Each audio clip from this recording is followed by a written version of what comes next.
You know what I love about RVs this year? There are so many great examples of family and couples coaches, and I got another great example of a bunkhouse for the family I think you're gonna like.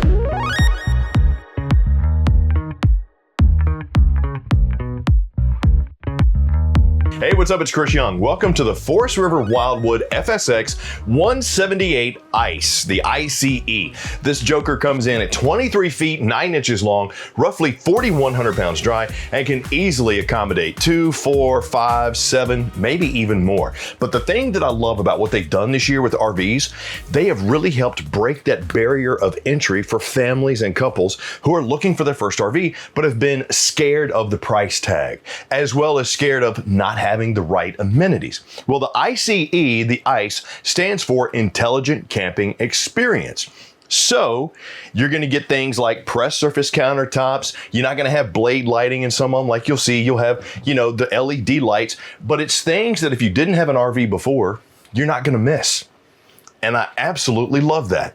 And I like what they've done with this one too, with the little touches. Let's go through them. So we're gonna start over here. This is the rear campside of the 178ICE. You got double over double bunks, meaning they should easily be able to hold 2 adults. You got the privacy curtain there. You got the plush and comfortable mattresses on both the top and the bottom. The only thing I would say here is get like a foam topper, a little mattress topper or something like that, and a good sheet, because this could probably get pretty warm at night. But to help you with storage, look at what they did. They added a strut-supported arm on the bottom so that if you didn't need to sleep 2 or even 4 people up here, but you needed room for the bags, maybe the golf bags, the fishing bags, the cases, whatever, you got a great spot right over here to slide stuff in. And the privacy curtain is going to help give whoever's sleeping up there some additional sleeping privacy. I like the layout. I like how I have the LED lights. I like how I have the windows. I see a lot of manufacturers put the USB charging outlets up there. This one doesn't have it, but if you've never had an RV, you're not gonna miss it. So there you go. Right across from that, behind this decorative brown solid door, is gonna be our bathroom. Now, this actually had some pretty good room as well. I got a high-rise plastic bowl with the foot flush, and I'm 6'2", I'm 200 pounds. And as you can see, I got plenty room in here. Good storage spots for any of the linens or toiletries that I need to put in here. Extended countertop with a GFCI outlet, so if I did need to bring the hairdryer, which I do, I'd have space for it. I got a decorative mirror too here. So I don't have a medicine cabinet, but I have a decorative mirror that has a little LED backlight on it and some storage under my undermounted vanity sink. And I gotta tell you, this is actually a pretty nice feature, especially when you're talking about an entry-level RV. Because a lot of times the sink will be on top of the counter and it'll have this seal around it that over time will get wet, it'll dry out, it'll dry rot and crack and get dirty. Plus this right here makes it easier to clean. You literally just sweep stuff into the sink. So big fan of that. My shower surround, I got pretty good head height in here too. I got the little mini vent and fan giving me a skylight in here. Shower's gonna give me some privacy thanks to the curved bar, or thanks to the curved bar. I'm gonna have a little bit more room in here too. And I got my shower handle with hot and cold. The flooring, slip resistant, easy to clean. If you've never been camping or you've been tent camping the whole entire time, this is gonna feel like you're moving up into a palace, which to me, if you've never had an RV but you've been camping before, start with the entry levels, because that's going to give you a good feel for what you like, what you don't like. More importantly, for your next RV, you're going to know a lot better about what you need when you go camping. Now, my storage, when I walk out the bathroom, right here, very good space. I got my 20K BTU furnace right there. I even got some hangers for whatever I need to put out here, coats, bags, backpacks, your headphones, your flip-flops, whatever you want to put up there. Across from that is going to be my 10.7 cubic foot, 12 volt fridge freezer combo. What's nice about this is with it being 12 volt versus gas absorption, you're able to run this while going down the road. So very nice feature there. Walk over here to the campsite. Plenty of prep space for my kitchen as well. As you can see, we have it loaded down with a lot of stuff. Rounded edges of the pressed surface countertop so that if you do have the kids and they're running around, I've seen it happen. Kids will hit their head on the corner, so having that rounded edge is nice. And the fact that it's thermoform versus T-mold means I don't have that line here that water can get in and make my laminate pop off. So that's a very nice feature. Sink, high-rise faucet, 2-burner Suburban cooktop, and I got the Furion microwave underneath And even got some storage for a trash can right there, and a storage shelf. I mean, large window, free floating metal shelf up here, which would be a good spot for the spice rack. Now, being 6'2", I do have to stretch a little bit, so I'd be fine reaching this. Katie Kirk, you might have a little bit of an issue, but hey, it's there. Huge window though, I love that, because a lot of times in entry-level RVs, you only get like the 12 by 48 or 12 by 36 window. So having that, very nice. I mean, look, even got the little decorative H for old Henry. Turn it this way, now it's an I for Ignatius. Oh, Iggy. Iggy loves them RVs. And across from that is gonna be your dinette. Now, this had a unique feature in it that I wasn't expecting. Let me show you what I'm talking about. Number one, my seats extend past the lip of the slide.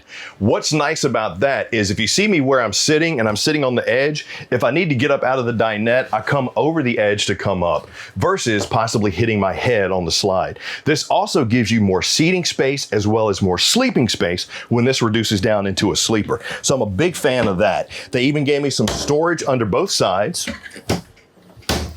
Same decorative tabletop like I have on my counter there, so awesome space. I could easily fit 4 people here for meals, games. But the thing that I thought was unique, this isn't a painting or a bad picture. This is actually where your TV goes. This is just a fake placeholder for a TV. But you notice that mount that's on the back? This is what's called the palm mount. That goes into a slot here, and there's also one outside. So if you don't want to buy multiple TVs, you can just take your TV in and out if you want to, but you got your cable connection and your 110 right there. I just really kind of liked, the functionality of being able to move my TV. I'm just not sold on the TV being placed here. Leave me some comments down below and let me know what you think. But I do love the large window. That's gonna help with the light and the breeze. I mean, sure, I got another skylight right here, and I got my high output AC with the quick cool dump right there. So I'll be fine as far as cooling and or heating, but the TV kind of throws me off. So let me know what you think about that. But let me show you where the parents are gonna be sleeping. About the only thing I'm not crazy about is this funky cover, but it's also just a mattress cover. But you got a queen size bed going east to west right up here in the front cap of the 178ICE. What I like about this is, it's an actual mattress versus those little teddy bear bunk series mattresses. What I'm not a fan of is I got storage, okay? I love the drawer storage. Big fan of the fact that I have all these drawers. They're solid wood, full extension on drawer guides. I got my little USB charging and power right here. I got USB power and charging there. And I got even more storage right up here. Only thing I wasn't crazy about, to be honest, this little hidden storage spot over here. Don't get me wrong, I love the fact that we have a hidden storage spot. It's a great place to put my cell phone or anything I need to secure. It's close to the power. I know I'm gonna be hitting my feet over here, but I also move like I'm running from John Wick in my dreams. So that could be why I don't like this. Leave me a comment down below and let me know if I'm off base. Boom. One thing I do love though, a lot of times with ward space, you don't have anything that's going to keep your clothes secure. Now, this coach does not have traditional ward space on it. A lot of times you'll have like a storage spot over here or a storage spot on the campsite. This gives you the little A hangers right above. This I actually like because your clothes are going to stay where they are because you got the little grooved holes to hold them. But if you got your clothes hanging while in transit, I guess when you go to sleep, we just throw them on the floor like the bunch of vagrants we are. I don't know. It's just something to worry about once you actually get to where you're going. But you got your command panel right here, as well as a little note letting you know that this unit has been prepped for solar, which, by the way, if you don't have an RV or haven't had one before, 2 things I highly recommend. Actually 3, if I'm gonna go ahead and get on my soapbox. Number 1, tire pressure monitoring. Get TPMS. Number 1 cause of RV accidents is tire blowouts. For peace of mind, get TPMS. Number 2, weight distribution hitch. I don't care how big or strong your truck is. Well, I got me a 3500 Ram. I can tow whatever I want. Don't care. When a semi's passing you down the highway, blowing that wind, that RV is going to move. That weight distribution and sway control is going to help keep that RV in place. More importantly, keep you from having to all of a sudden slam on the brakes, which you shouldn't do anyway. And then the third, solar. Just helps trickle charge the battery. And of course, your command panel right here. This is where you can go to check your battery as well as your tanks. And once again, you're looking at 39 on your fresh, 30 gray, and 30 black. For a family, that's not bad. Would like to see them a little bit bigger, but it's not bad. Now, let's go check out the outside. And here we are on the outside of your Wildwood FSX 178ICE.